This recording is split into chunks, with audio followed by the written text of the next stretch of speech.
हुआ तो क्या हुआ, जैसे पेड़ खजूर, पंथी को छाया नहीं और फल लागे अति दूर।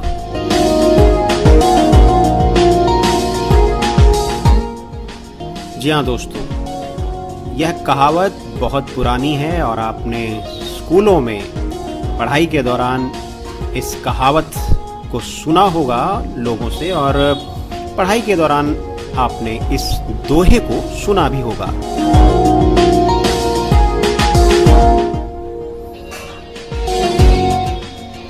दोस्तों, खजूर का वृक्ष एक ऐसा पेड़ है जो अपनी ऊंचाई के कारण पंथी को या पथिक को अपनी छाया प्रदान नहीं कर पाता है। यानी उस पेड़ की लंबाई इतनी अधिक होती है कि राहगीर को उसकी छाया प्राप्त नहीं होती। और फिर खजूर एक ऐसा फल है जिसको प्राप्त करना अतिशय कठिन कार्य है। जहां बहुत मुश्किलात का सामना करने के बाद खजूर पेड़ से तोड़ा जाता है।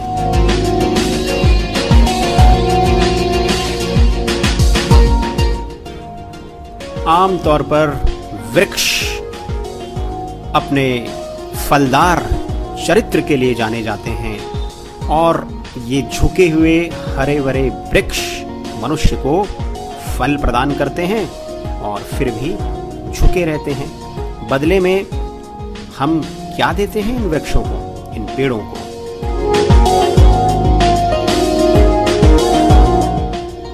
भाई, हमारे श्रोता सोच रहे होंगे कि आज कार्यक्रम एक मुलाकात में वृक्षों और पेड़ों की बात का क्या महत्व है, किस बात से ये एक मुलाकात संबंधित है। भाई दोस्तों, विषय कुछ भी हो वो हमें कुछ न कुछ सिखाता है। पेड़ों का इस तरह से झुकना और मनुष्य को फल प्रदान करना किस बात की ओर इशारा करता है, ये बहुत से हमारे श्रोता अच्छी तरह जानते होंगे। जी हाँ दोस्तों, मनुष्य भी सही मायनों में तभी मानव है जब वो अपने लिए नहीं बल्कि समाज के लिए जिए, समाज के लिए कुछ कार्य करे।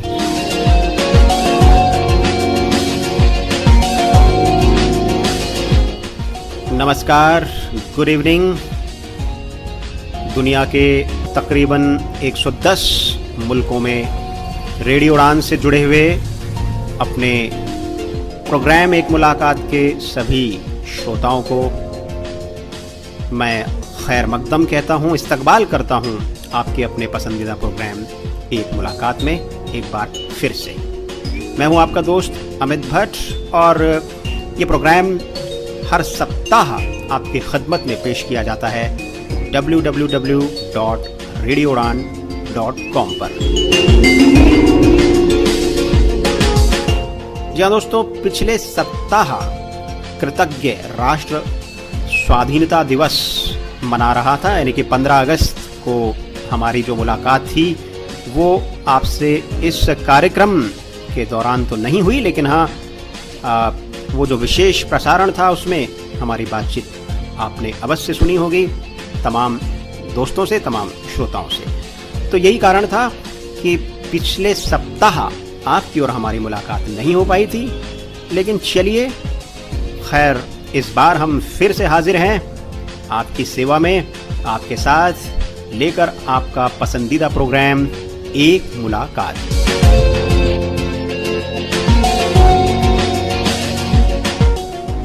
दोस्तों, आज के प्रोग्राम एक मुलाकात में जिस पर्सनैलिटी या शख्सियत से हम रूबरू होने जा रहे हैं उनके बारे में बहुत ज़्यादा भूमिका बांधने की आवश्यकता नहीं है और वो किसी खास परिचय के मोहताज नहीं है।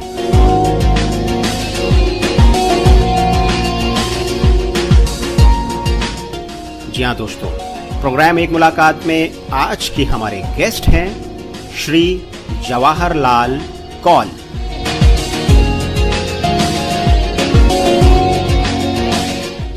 भारत की स्वाधीनता प्राप्ति के पूर्व सन 1944 में कश्मीर में जन्मे श्री जवाहरलाल कौर पिछले 45 वर्षों से दृष्टिहीनों के वेलफेयर कार्य से जुड़े हुए हैं।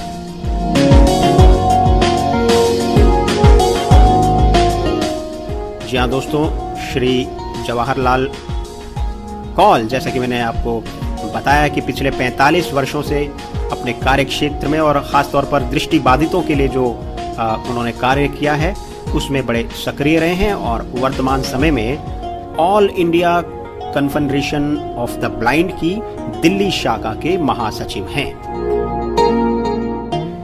दोस्तों, यूं तो श्री जे.एल. कौल को कई रिवॉर्ड्स एंड अवार्ड्स प्राप्त हो चुके हैं, लेकिन हाल ही में वर्ष 2013-14 के लिए दिए जाने वाला पद्म श्री अवार्ड उसमें उल्लेखनीय है। जी हाँ, हाल ही में उनको पद्मश्री के सम्मान से सम्मानित किया जा चुका है। इस पुरस्कार से उन्हें नवाजा जा चुका है।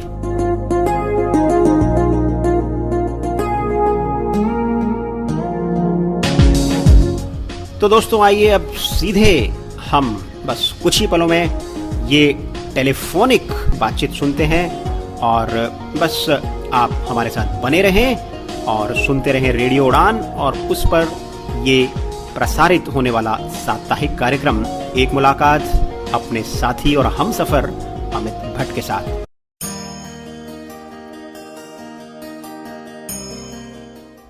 तो श्रोताओं, आइए अब सुनते हैं श्री जवाहरलाल कौल से की गई आज की हमारी एक मुलाकात।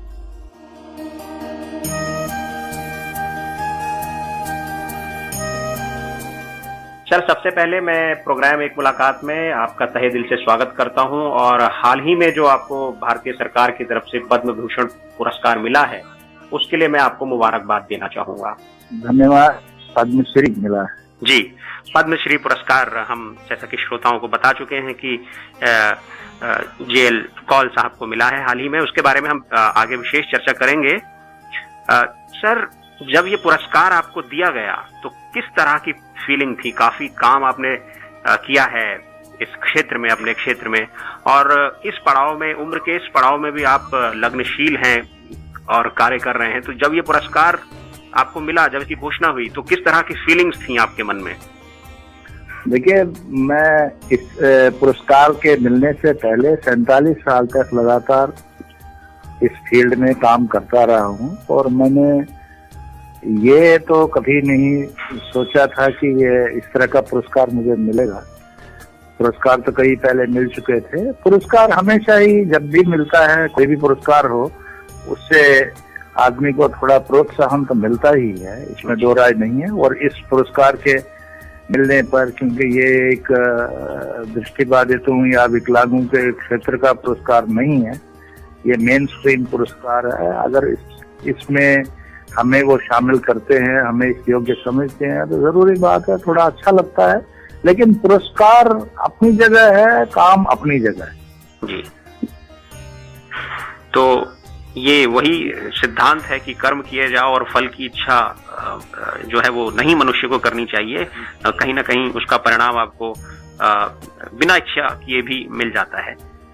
देखो, ये बिल्कुल जरूरी बात है। आपको अपना काम निष्ठापूर्वक करना चाहिए और मेरे ख्याल से अगर आप ऐसा करते हैं तो आपको काम में तो सफलता मिलती ही है और आपको रिकॉग्निशन भी मिलती है। वो बात अलग है, रिकॉग्निशन मिलने में कहीं देर हो जाए कोई बात नहीं, ना भी मिलती तो भी जिनको फायदा हो रहा है उनके मन में तो आपकी रिकॉग्निशन होती है ना। सबसे बड़ी बात वही है, सबसे बड़ा पुरस्कार मैं उसी को मानता हूँ। अगर जिनके लिए आप काम कर रहे हैं, अगर वो संतुष्ट हैं, अगर उनको लगता है कि उनके लिए कुछ हुआ है, उससे बड़ा पुरस्कार कोई नहीं। क्योंकि देखिए, भारत सरकार को कितना मेरे बारे में पता होगा, मैं क्या काम करता हूँ, किस तरह से करता हूँ, किन हालात में मैंने काम शुरू किया, ये ज्यादा कुछ उन्हें नहीं पता होता। वो सिर्फ कागजों को देखते हैं या किसी ने अगर मेरे बारे में लिख दिया उसी को देखते हैं। लेकिन असली जो जानने वाला है वो तो हमारा जो जिसको फायदा पहुंच रहा है उसको पता है कि हाँ, मेरे लिए इसने किस तरह से काम किया। जी सर, आपने तो कहा उसमें मान्यता होनी चाहिए, उसमें रिकॉग्निशन होनी चाहिए, वही सबसे बड़ी रिकॉग्निशन। जी, आपने कहा कि किन हालात में काम शुरू किया, ये महत्वपूर्ण है। इसी एक चीज को मैं आगे आपसे बातचीत के माध्यम से आगे उठाना चाहूंगा, क्योंकि जब हम all India confederation of the blind का नाम लेते हैं तो जेएल कॉल का नाम स्वाभाविक तौर पर उससे जुड़ जाता है, या अगर हम दूसरे तरीके से कहें कि जब हम कॉल साहब का नाम लेते हैं तो एआईसीबी का नाम उससे जुड़ जाता है। तो जैसा आपने कहा कि किन हालात में शुरू किया, ये जानना बहुत जरूरी है। तो एआईसीबी से आपका कैसे जुड़ाव हुआ, किस तरीके से इस संगठन की शुरुआत हुई और आप इससे किस तरीके से जुड़े, किन हालात में जुड़े, ये मैं चाहूंगा कि आपकी जुबानी हमारे श्रोताओं तक ये जानकारी पहुंचे। देखिए, हालात की जहाँ तक सवाल है, किन हालात में हमने काम शुरू किया, वो निश्चित रूप से श्रोताओं के लिए जानना जरूरी है। लेकिन इससे पहले मैं ये बात बता दूं, ठीक है, कुछ ऐसे हालात, फिर मैं कहूँगा हालात का ही इस्तेमाल करूँगा, बने जिनकी वजह से जिस संगठन को हमने शुरू में बनाया था, बिल्कुल अपने खून पसीने से खड़ा किया था, national federation of the blind को 1970 में, और वो भी सिर्फ 13 लोगों ने शुरू किया था, 13 नेत्रहीनों ने।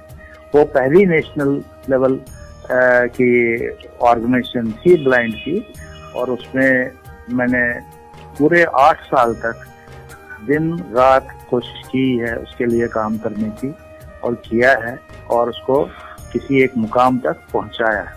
वो बात अलग है कि आज हालात ऐसे बन गए, जो हालात की आप बात कर रहे हैं, कि आज किसी को, जो नई पीढ़ी है कम से कम, उनको ये नहीं पता है कि हाँ, national federation of the blind की नींव किसने रखी, किन लोगों ने रखी, ये उन्हें नहीं पता है। उन्हें सिर्फ आज की गतिविधियों के बारे में ही जानकारी। लेकिन अब आप पूछना चाहते हैं कि किन हालात में बनी।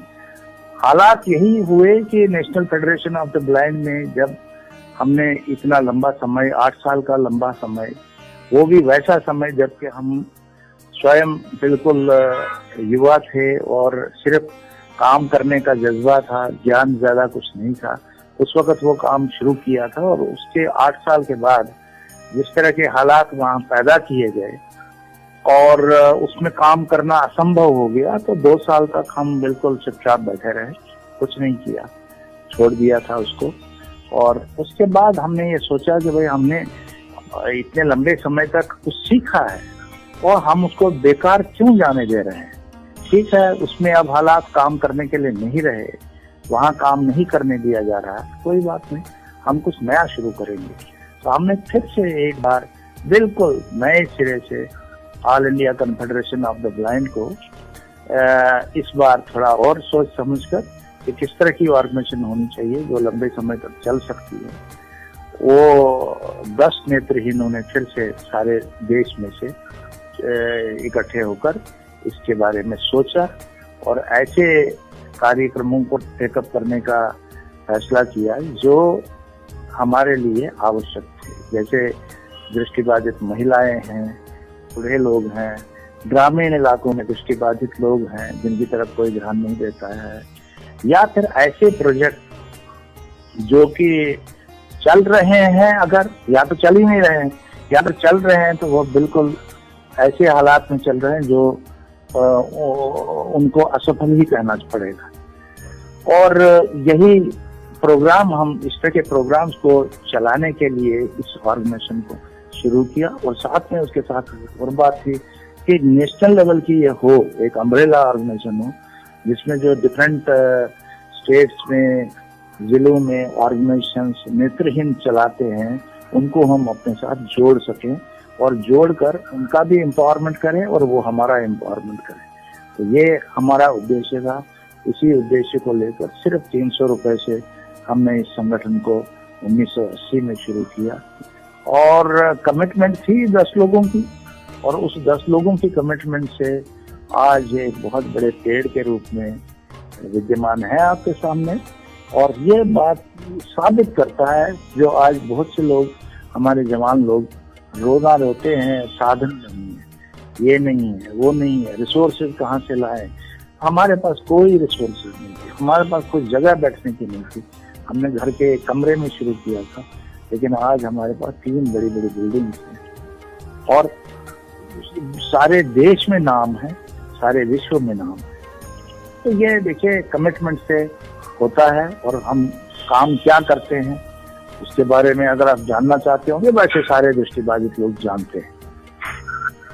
जी, फिर भी कुछ नए श्रोता हमारे इस कार्यक्रम को सुन रहे होंगे, तो मैं संक्षेप में जानना चाहूंगा कि आपकी संस्थान के तत्वाधान में वर्तमान समय में कौन कौन से प्रोजेक्ट या कौन कौन सी ट्रेनिंग्स दृष्टिहीनों के लिए चल रही हैं?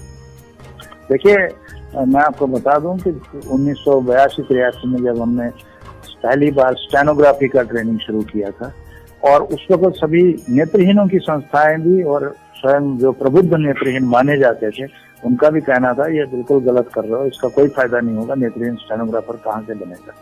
तो हमने उस वक्त एक रिसर्च प्रोजेक्ट के तौर पे इसको शुरू किया था 82-83 में।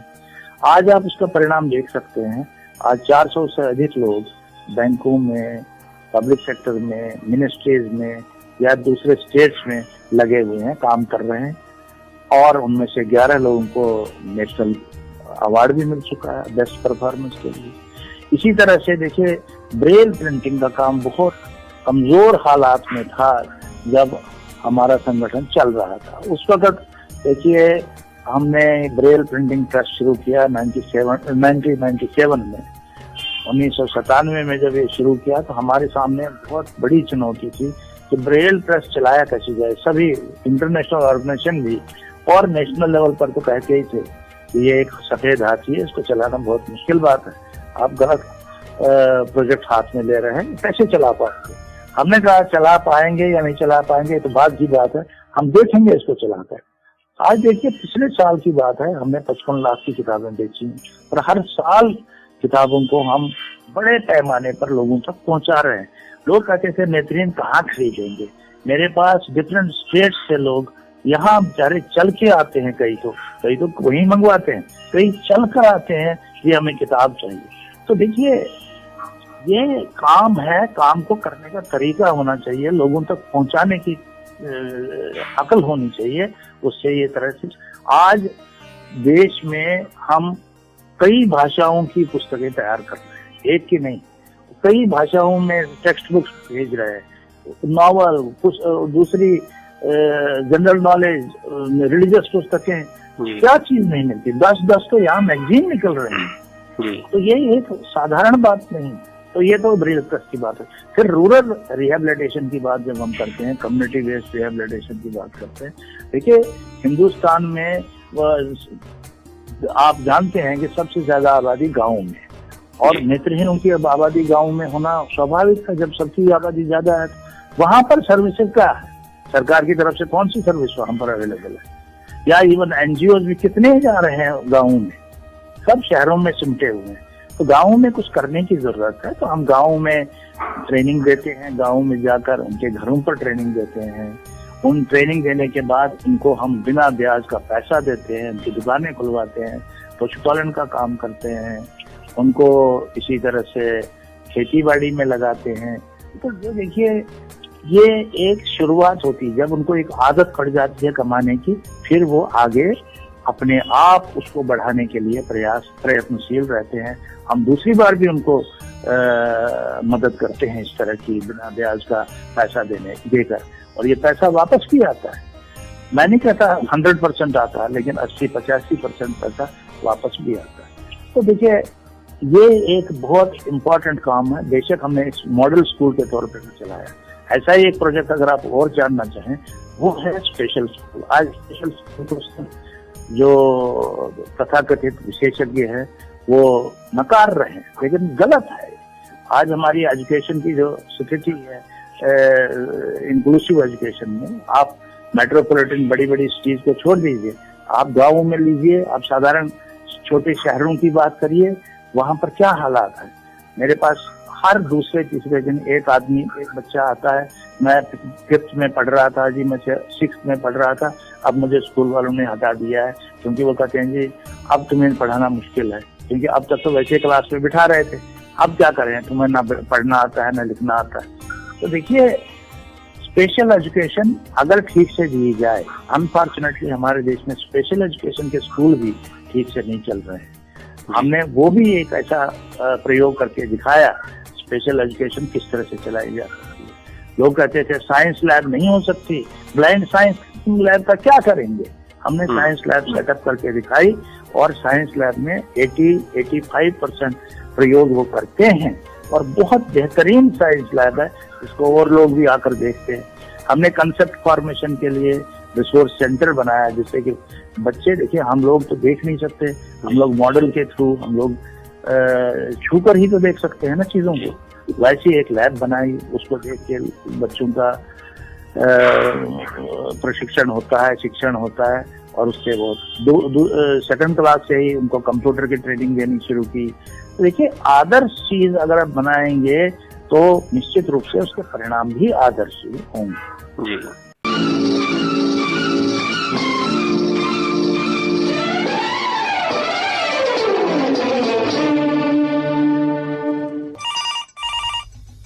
हेलो फरमाइश, जिसे लेकर आए हैं हम आरजे विनोद, आपके पसंदीदा रेडियो उड़ान पर। इस प्रोग्राम में अपनी फरमाइश का गीत सुनने के लिए अपने नाम के साथ गीत का नाम हमें मेल करें vinodgupta146@gmail.com। तो सुनना ना भूले, हर मंगलवार शाम 7 से 8, पुनः प्रसारण हर बुधवार दोपहर 2 से 3। हेलो फरमाइश।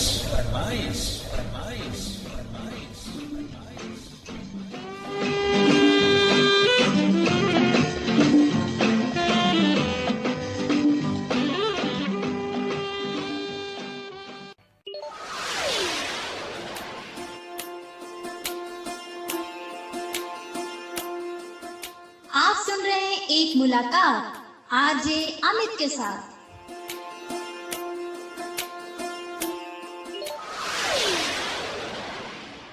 जैसा कि आपने कहा कि काफी ब्रेल का विस्तार एआईसीबी के तत्वाधान में हुआ है। तमाम मैंने भी पढ़ी है, जिज्ञासा सरीखे जो मैगजीन है, और स्वयं आपका ब्रेल की तरफ काफी जोर रहा है पूर्व के दिनों में। तमाम कंपटीशन भी एआईसीबी मैं समझता हूँ कि कराती रही है, जिससे कि ब्रेल को प्रोत्साहन मिले और इसके रीडर्स को और प्रोत्साहन मिले। तो ऐसे समय में जबकि अभी कंप्यूटर जोरों पर है, कंप्यूटरीकृत सब कुछ हो रहा है, शिक्षा के क्षेत्र में भी कंप्यूटर का महत्व बढ़ रहा है, लेकिन तमाम जो हमारे दृष्टिहीन बंधु है वो कहीं ब्रेल से दूर होते चले जा रहे हैं। तो ब्रेल जो एक बेसिक नीड है दृष्टिबाधित रीडर की, उस पर आप क्या कहना चाहेंगे कि ताकि जो ब्रेल की जो निरंतरता है वो कायम रहे और ब्रेल का जो महत्व हो वो किसी तरह से आज के युग में कम न हो?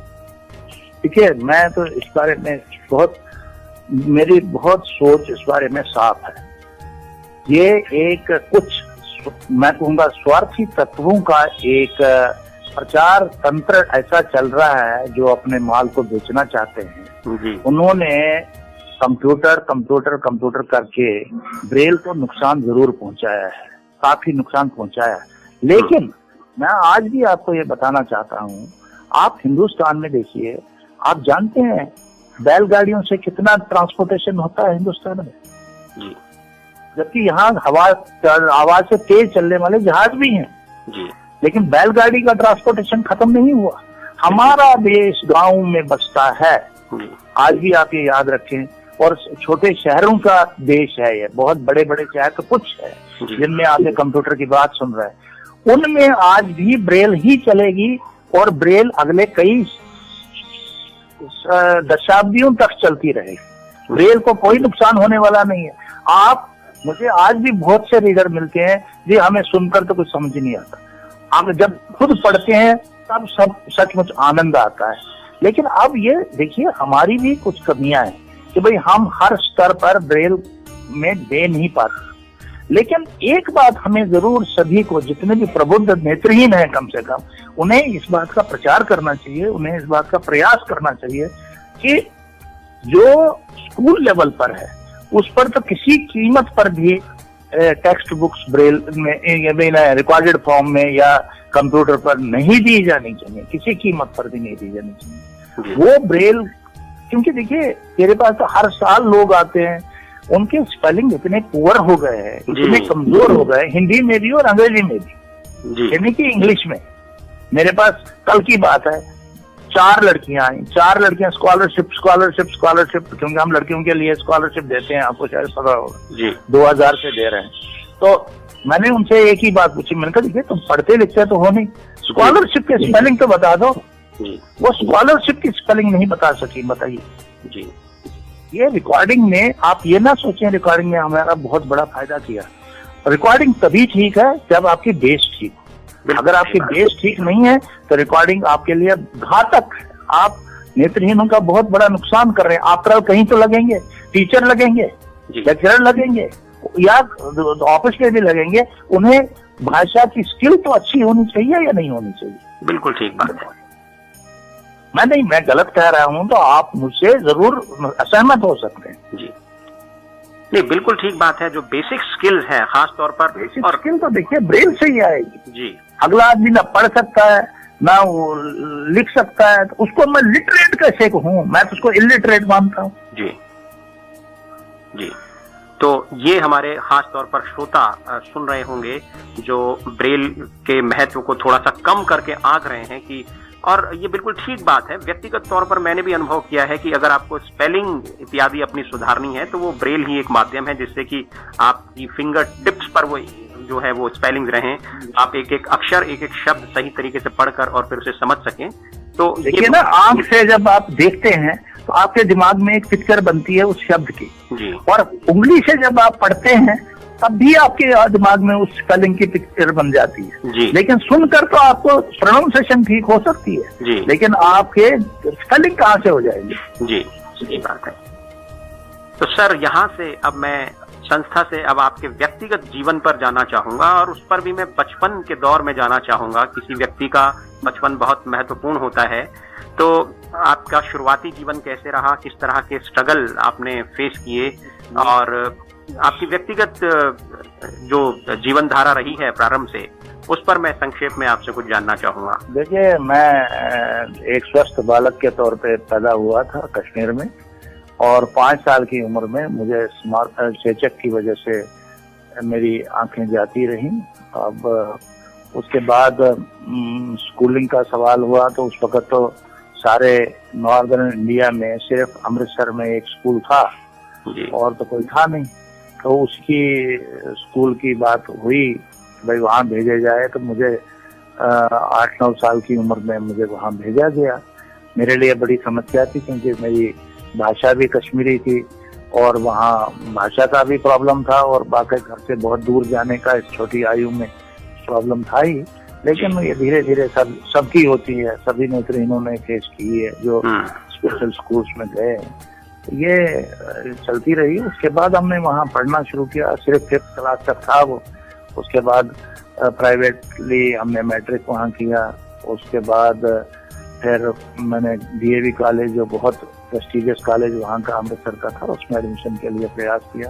काफी मुश्किल था प्रयास वहाँ एडमिशन लेना क्योंकि हमसे पहले एक आदमी फेल हो चुका था ब्लाइंड, तो वो किसी को देने को तैयार नहीं थे। खैर वो एडमिशन मेरा हो गया और मेरा बहुत अच्छा करियर वहाँ रहा। मैंने सारा प्री यूनिवर्सिटी से लेके बीए ऑनर्स तक वहाँ किया।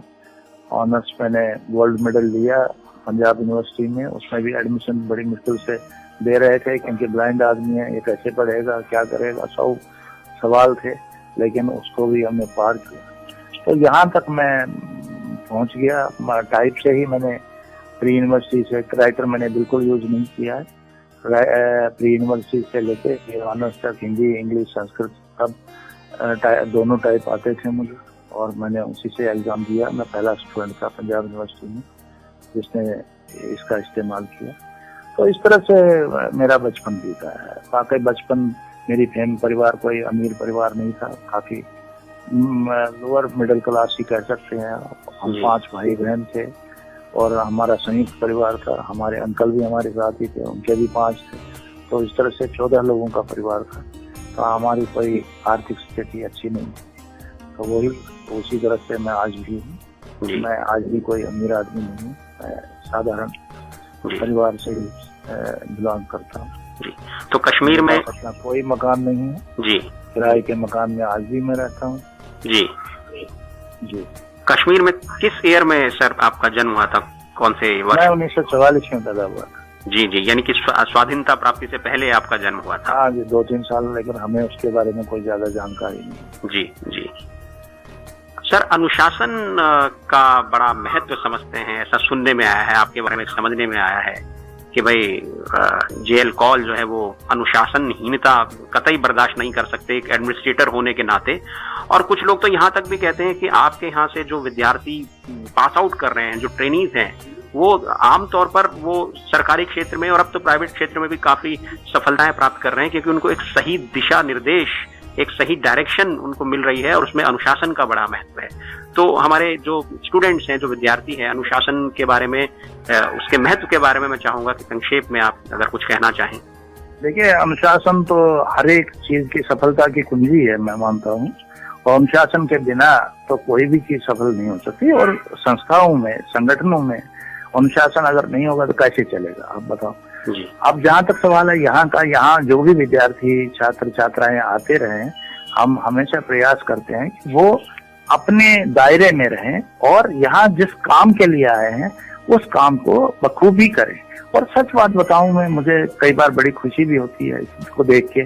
यहाँ आते ही पता नहीं उनका कल्चर, वर्क कल्चर जो है बदल जाता है। आप यहाँ पर अचानक से आए, सुबह 6 बजे पहुंचे तो 6 बजे भी आपको यहाँ टाइप करते हुए, कंप्यूटर पर काम करते हुए, रात को 9:30-10 बजे तक भी आप देख सकते हैं कंप्यूटर पर काम करते हुए, टाइपिंग करते हुए मिलेंगे लोग। ये एक वर्क कल्चर जो बनता है यहाँ, लोग जो देखते हैं, उससे मेरे ख्याल से उनकी सफलता जो मिलती है। और भी लोग भी जाते हैं इंटरव्यू में, लेकिन ये सफल होते हैं, इसका कारण ही यही है। तो अनुशासन उनको अगर नहीं होगा तो देखिए, कार्यालयों में उन्होंने काम करना है आगे चल के, तो वो अगर टाइम पर नहीं जाएंगे, टाइम पर नहीं आएंगे, तो वो वहां पर भी सफल नहीं होंगे। ये तो मेरे ख्याल से बहुत जरूरी है। चाहे मुझे इसके लिए बदनाम भी किया जाता हो तो मुझे उसकी कोई चिंता नहीं है, क्योंकि मैं कोई गलत काम के लिए उनको एक अच्छे आदत डालने की कोशिश करता हूँ जी।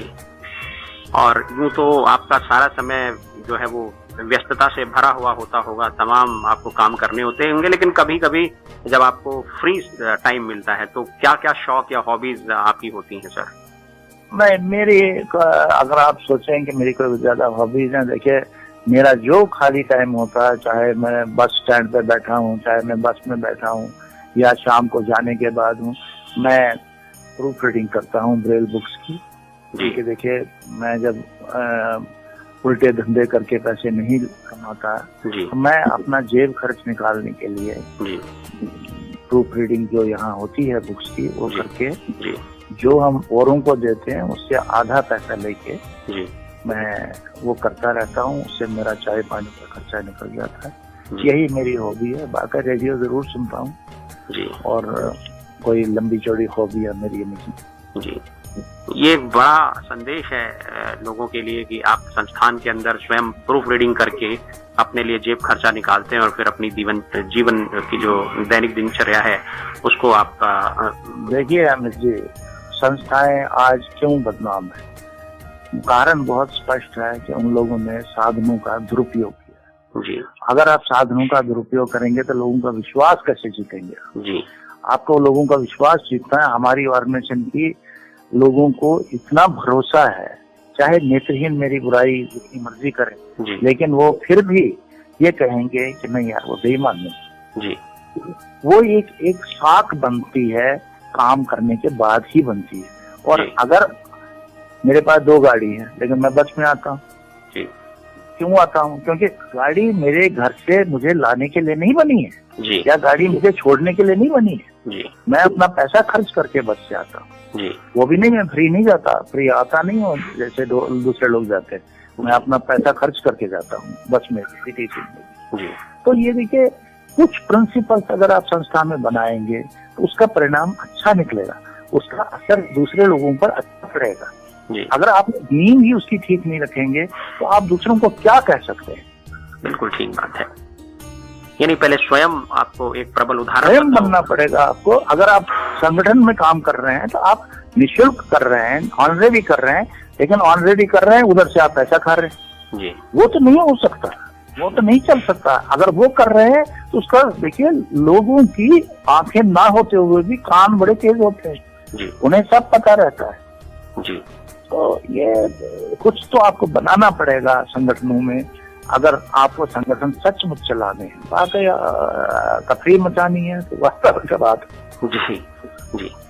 अंत में हमारे श्रोताओं को आप क्या संदेश, क्या मैसेज देना चाहेंगे इस कार्यक्रम के मैं तो अपने श्रोताओं को एक ही मैसेज देता हूँ, अगर आप समाज में समानता का अधिकार चाहते हैं तो आप अपने आप को बिल्कुल उसके योग्य बनाएं हर तरह से। आपकी क्वालिफिकेशन दूसरे से 21 होनी चाहिए, 20 नहीं। आपके सोशल स्किल्स अच्छी होनी चाहिए ताकि आप किसी के साथ उठ बैठ सकें। आपको ये ख्याल रहना चाहिए, अगर किसी ऑफिस में आप काम कर रहे हैं, आप अगर आपको एक दिन कोई चाय पिलाता है तो आप उसको 2 दिन पिलाने की बात करें, ताकि वो आपको आपसे कटे नहीं, आपको साथ लेकर चले, आपको अपना दोस्त माने। तो ये दया भाव में पैदा ना करें।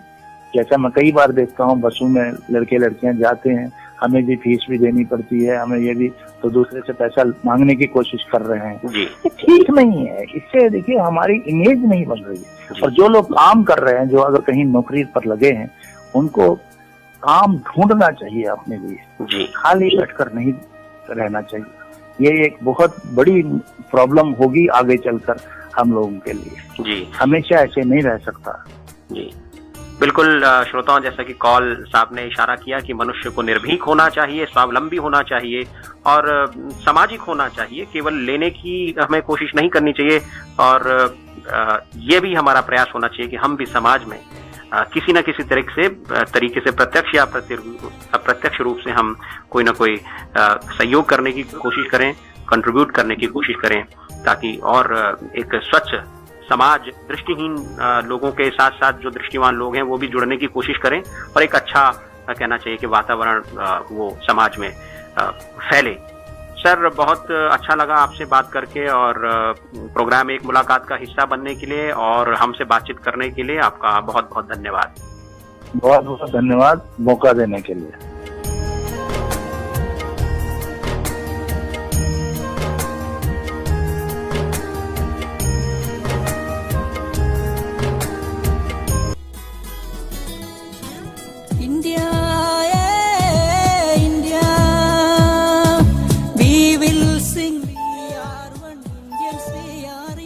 ये आवाज है हमारे मेंबर्स के द्वारा भेजे जाने वाले ईमेल कम्युनिकेशन की।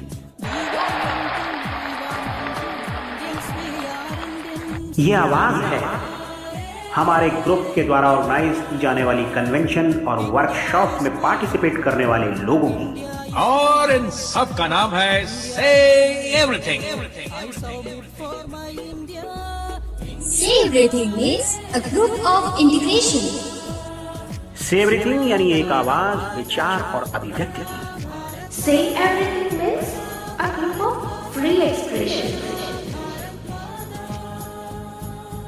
Say Everything is an international mailing list to learn and share, where the subscribers can discuss every topic of common interest via email exchange from around the world. For more information and to subscribe our mailing list, please log on to www.sayeverything.org. Say Everything, India's #1 international mailing list. Come and join us today.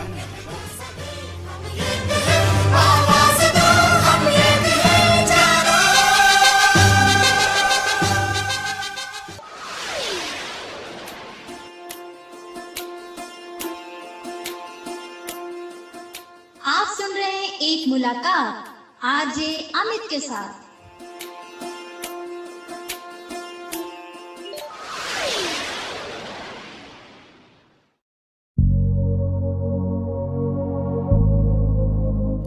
जी हाँ दोस्तों, तो आज की हमारी मुलाकात और हमारे मेहमान की कहानी को सुनने के बाद अब आपने सहजता के साथ यह अंदाज़ा लगा लिया होगा कि क्यों इस प्रोग्राम के आगाज़ में मैं आपको खजूर के पेड़ का एग्जाम्पल दे रहा था और क्यों आपको उन हरे भरे फलदार वृक्षों के बारे में उदाहरण दे रहा था जो अपने छायादार और फलदार यानी कि किसी को कुछ देने के लिए जाने जाते हैं, अपने कंट्रीब्यूशन के लिए जाने जाते हैं।